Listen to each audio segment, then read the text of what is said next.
যতদূর চোখ যায় শুধু মানে বালুচর আর বালুচর। আল্লাহু আকবার, আল্লাহু আকবার, আল্লাহু আকবার, আল্লাহু আকবার। ওই যে দূরে যে সাদা দেখা যাচ্ছে আবরণ, এখান থেকে ভালো বোঝা যাচ্ছে না যদিও, ওটা হচ্ছে তিস্তা নদী। আর এই তিস্তা নদী এক পাশে ভেঙ্গে আর এক পাশে গড়ে চর উঠেছে। বয়স কত আপনার? বয়স কত কইতে পারেন না? 135। এই তোমরা এখানে কি করো? কি মাছ পাও এখানে? হ্যাঁ, বৈরালি মাছ। বৈরালি। ওই যে প্লেয়ার, হ্যাঁ, ওই প্লেয়ার থেকে সোজা করে এই যে ওইটা ইন্ডিয়া, এটা বাংলাদেশ। বুঝছি।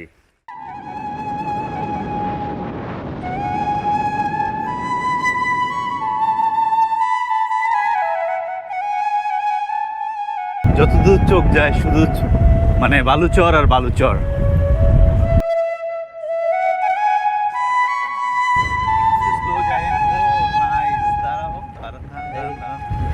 এই তোমরা এখানে কি করো?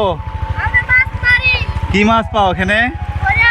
হ্যাঁ, বৈরালি মাছ। বৈরালি আছে, পাইছো? একটু দেখি, নিয়ে আসো তো দেখি। নাই পাতিলে? হ্যাঁ, একটু শেখো, কিভাবে মারতেছো দেখি। ওই জালে আটকিবে, জালে? হ্যাঁ, ও আচ্ছা। কতগুলো করে পাও? 2 পোয়া 3 পোয়া, হাফ কেজি 3 পোয়া 1 আচ্ছা, কেজি। জালে একটু মাছ আছে দেখি, দুই একটা। ওই যে মাছ লাফাইতেছে। বাবা রে বাবা, সুন্দর পুডি পুডি। আচ্ছা, ওই যে দূরে যে সাদা দেখা যাচ্ছে আবরণ, এখান থেকে ভালো বোঝা যাচ্ছে না যদিও, ওটা হচ্ছে তিস্তা নদী। আর এই তিস্তা নদী এক পাশে ভেঙ্গে আর এক পাশে গড়ে চর উঠেছে। এখানে মোটামুটি এখন ভালোই, এই যে ভুট্টা আবাদ করছে না, মোটামুটি আবাদ তো তাহলে ভালোই হয় যেহেতু বালু মাটি, হ্যাঁ তাই না? হ্যাঁ। আচ্ছা, এখন আমরা কোথায় যাচ্ছি আলিম ভাই? এই তো আমরা যাচ্ছি, এই জায়গাটার লোকেশনটা বলে হচ্ছে বান্দের পার। আচ্ছা, বান্দের পার মানে হচ্ছে যে এটা ইন্ডিয়ার বর্ডার। এখানে বিএসএফ এর ওয়াচ টাওয়ার আছে, যেখান থেকে তারা আমাদেরকে সবসময় পর্যবেক্ষণে রাখে। তো আমরা ওইটার কাছাকাছি একটু যাওয়ার চেষ্টা করব। মোটামুটি আমরা কিন্তু রিস্কের মধ্যেই যাচ্ছি না? রিস্ক, ভালোই রিস্ক। বোল্ডারগুলো কিন্তু একদম পুরো ইয়া, তো মাঝে মধ্যে একটু বিপজ্জনক মনে হচ্ছে।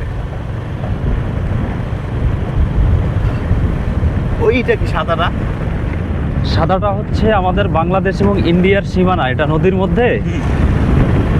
এটাকে আপনার পাইলিং করে ওই ইয়াগুলা বসানো হয়েছে আচ্ছা, যাতে বন্যায় ক্ষতিগ্রস্ত না হয়। কারণ এর আগে হ্যাঁ হ্যাঁ, কয়েকবার এগুলা প্লেয়ার দেওয়া হয়েছিল, কিন্তু এগুলা নরমাল যে ইয়ার পিলারগুলো থাকে, হ্যাঁ, সীমানা পিলারগুলো। সীমানা প্লেয়ারগুলো, হ্যাঁ।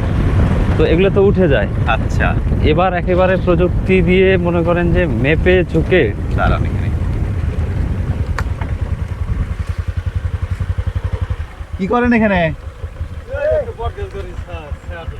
ও, বটগাছ গাঁথতেছেন?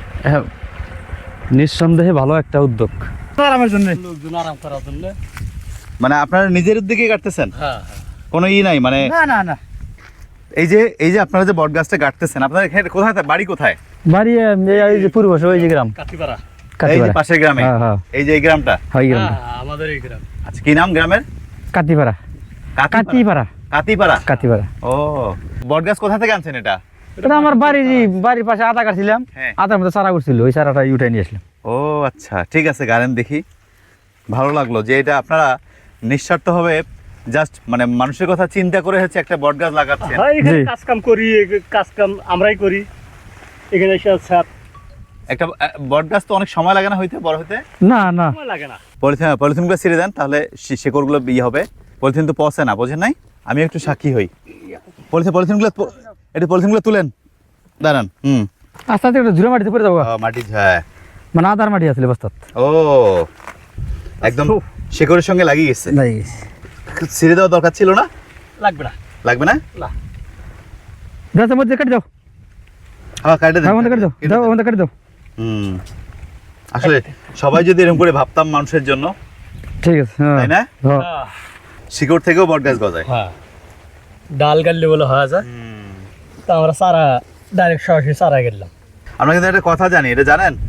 বটের ছায়া কিন্তু হচ্ছে যে ঠান্ডা হয়। কঠিন ঠান্ডা। ওই ওদের দেখেন ভারতে ওই দেখেন কত যেখানে যেখানে জায়গায় বটের গাছ উঠছে ওখানে ওরা একটা রবি করে নিছে। তাই না? হ্যাঁ, এখানে একটা রবি করছে, ওই যে একটা বট গাছ ওখানে রবি করছে, ওই যে কোনার একটা উঠছে ওখানে রবি করছে, মানে বিএসএফ মানে ডিউটি ঘরে উঠেছে ওখানে। ও আচ্ছা আচ্ছা, ও এটাকে ওপি বলা হয়। হ্যাঁ, ওই বলা হয়।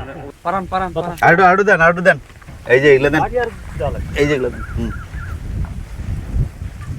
এই বট গাছের সাক্ষী আমরা হইলাম। হ্যাঁ, জি, শরীক হইলাম। হ্যাঁ, কি সুন্দর। ওই পর্যন্ত যাওয়া যায়? অস্টার পর্যন্ত? ওই যে আমাদের বাংলাদেশের লোক, ওই যে। গুলি করবে না? না না, আপনি যদি কোনো অন্যায় না করেন আমরা গুলি করবো কেন? দেখতে যাব। জান, গুলি করলে কিন্তু আপনার দোষ। হ্যাঁ, আমার তো ভিডিও কিন্তু কইছি। আপনি কিন্তু ইন্ডিয়া আপনি কোনো ভারতে যায় কোনো মাতবাড়ি করবেন না, আপনার কিচ্ছু হবে না। মাতবর দেখতে যাবো। আচ্ছা, ঠিক আছে। অনধিক 4 ফুট উচ্চতার একটা তারকাটার বেড়া দেওয়া আছে। এই বেড়াটা হচ্ছে শুধুমাত্র স্মাগলিং ঠেকানোর জন্য, এবং এটা ভারতের বিএসএফ এবং বিজিবি যৌথ একটা সমন্বয় করে দিয়েছে। কারণ হচ্ছে কি, ভারত থেকে অনেক সময় গবাদি পশু ছুটে বাংলাদেশে প্রবেশ করে, আবার বাংলাদেশ থেকে দেখা যাচ্ছে যে অনেক সময় গবাদি পশু যেমন গরু ছাগল, হ্যাঁ, এগুলো ওই ছুটে গিয়ে ইন্ডিয়াতে প্রবেশ করে, পরে দেখা যাচ্ছে ওইটা আনার জন্য ফিরে আবার ফ্ল্যাগ মিটিং করতে হয়, নানা রকমের ঝামেলা। সরের ফিল কিন্তু পাইতেছি একদম পুরা, মানে কাশবনের ভিতর দিয়া একদম আমরা ইন্ডিয়ার কাছে চলে আসছি।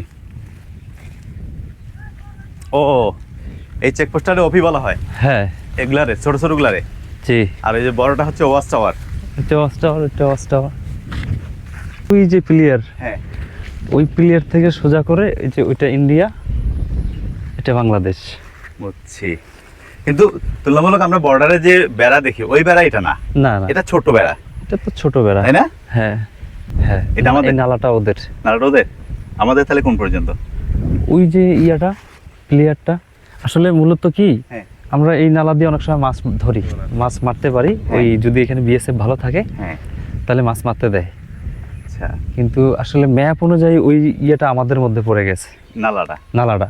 বুঝতে পারছি। কিন্তু বিএসএফ এখানে সিনক্রিট হয় জন্য এরা আসলে নর্মালি থাকতে দেয় না এখানে। এগুলো হচ্ছে সামনেগুলো হচ্ছে গুচ্ছগ্রাম না? এটাকে গুচ্ছগ্রাম না, এটাকে আদর্শ গ্রাম হিসেবে আর কি আচ্ছা, পরিচিতি করাই দেওয়া হয়েছে। এটা আদর্শ গ্রাম। আদর্শ গ্রাম। কিন্তু আদর্শ গ্রামে তো আসলে কোনো আদর্শ নাই, কোনো মানুষজন তো থাকে না। মানুষজন থাকে কিন্তু খুবই কম। আচ্ছা, থাকে না? এখানে ধরেন যে 155টার মতো ঘর আছে। হ্যাঁ, দ্যাট মিনস 155টা পরিবার এখানে বসবাস করতে পারতো। কারণ এই আদর্শ গ্রামটা করা হয়েছে বন্যায় ক্ষতিগ্রস্ত যারা সর্বস্ব হারিয়েছে, অর্থাৎ ভূমিহীন যারা, এদের জন্য এটা আশ্রয়স্থল করা হয়েছে এটা। তো এখন 155টা ঘরের মধ্যে দেখা যাচ্ছে যে 25 থেকে 40টা ফ্যামিলি বসবাস করে, আর বাদ বাকি সব খালি পড়ে আছে। এবং যেগুলা খালি পড়ে আছে এগুলা হচ্ছে যে মোটামুটি বসবাসের অযোগ্য হয়ে গেছে। কারণ হচ্ছে যে এগুলোর মধ্যে পাবলিক ওই খড়ি ভরাট করে রাখছে, বুঝছেন, খড়ি দিয়ে। হ্যাঁ, ভুট্টার খড়ি দিয়ে, না, ভুট্টার খড়ি দিয়ে ভরায় রাখছে। আসলে মানুষ থাকার অনুপযোগী হয়ে গেছে, বাথরুমগুলার অকেজ হয়ে গেছে। বাড়ি কোনটা? বাড়িতে যে এখানে আদর্শ গ্রামে? জি। আগে কোথায় ছিলেন? আগে তো ওই যে কামির ভিতরে ছিলাম, কোথায়? এই যে এইখানে কামির ভিতরে। ওই যে এই আদর্শ গ্রামে যে মানে কোনো মানুষই থাকে না, 2-4টা ঘরে দেখলাম মানুষ থাকে।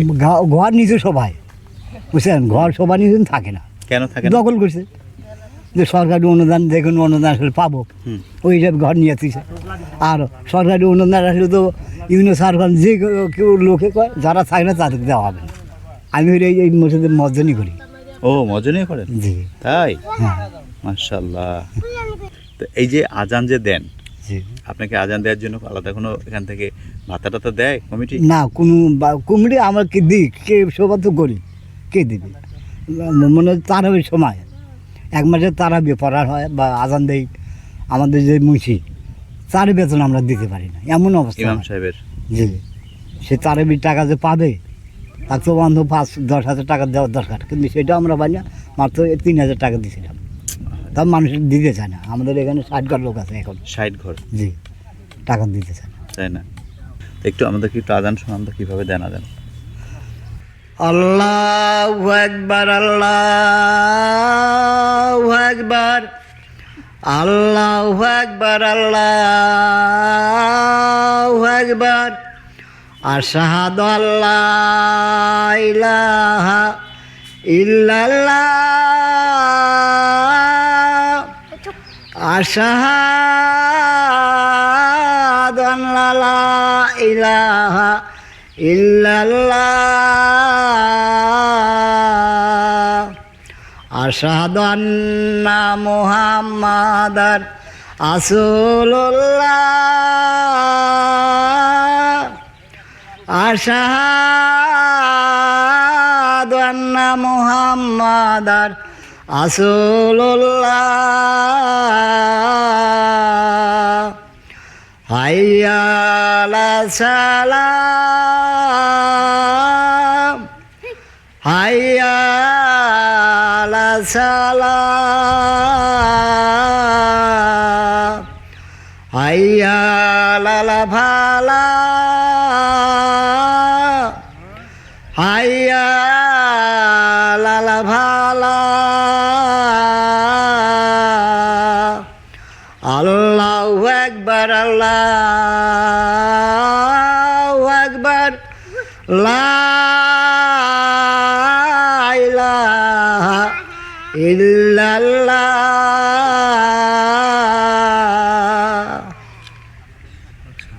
সুন্দর, মানে আপনি যেটা পারেন আপনারটাই আপনার কাছে সুন্দর। জি, সুন্দর। আপনার বয়স কেমন চাচা?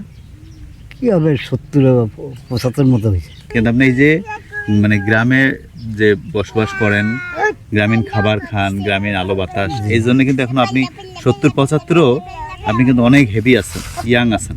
এখন আপনার মা এখনো আছে? মা 125 বছর বয়স। বেঁচে আছে? জি, কোথায় আছে? বাড়িতে এখানে আছে। হাঁটি বেড়ায়, এখন হাঁটি বেড়ায়।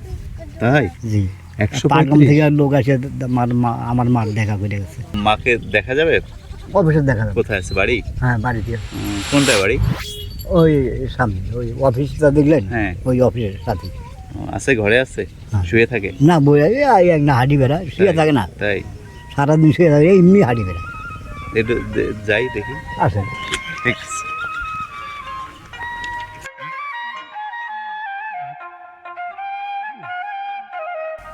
আচ্ছা, চেয়ারে বসেন, এখানে বসেন।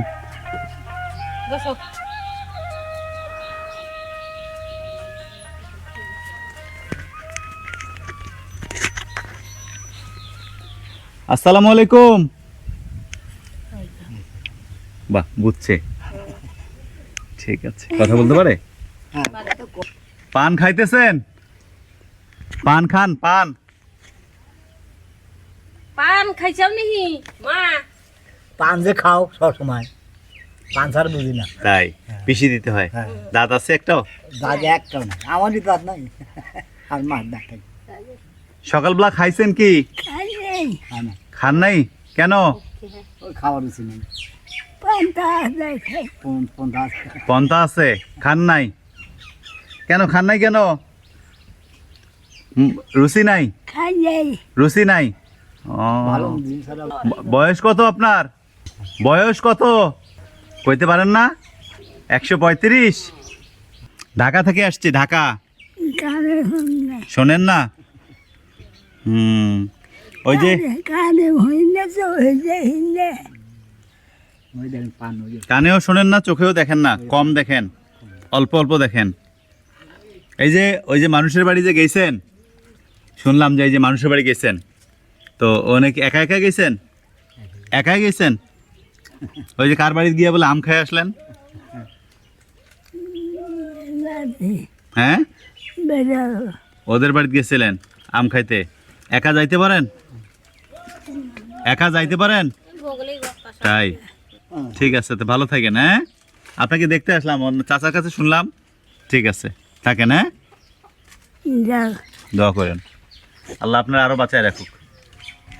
চলাচল করতে খুবই সমস্যা হয়, পানির মধ্যে জড়াইছে মহিলা মানুষ। হ্যাঁ, এই যে নদী বান দিছে, এগুলো কি বান হয়েছে? আমরা সবসময় আতঙ্কের মধ্যেই থাকি।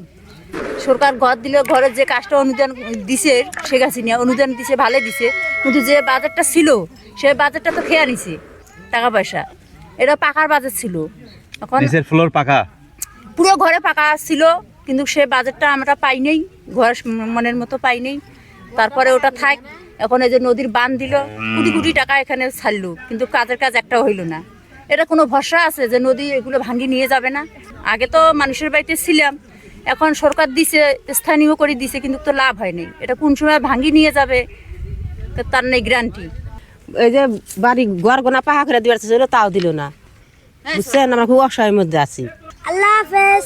ঠিক আছে, ভালো থেকো। হ্যাঁ, খোদা হাফেজ।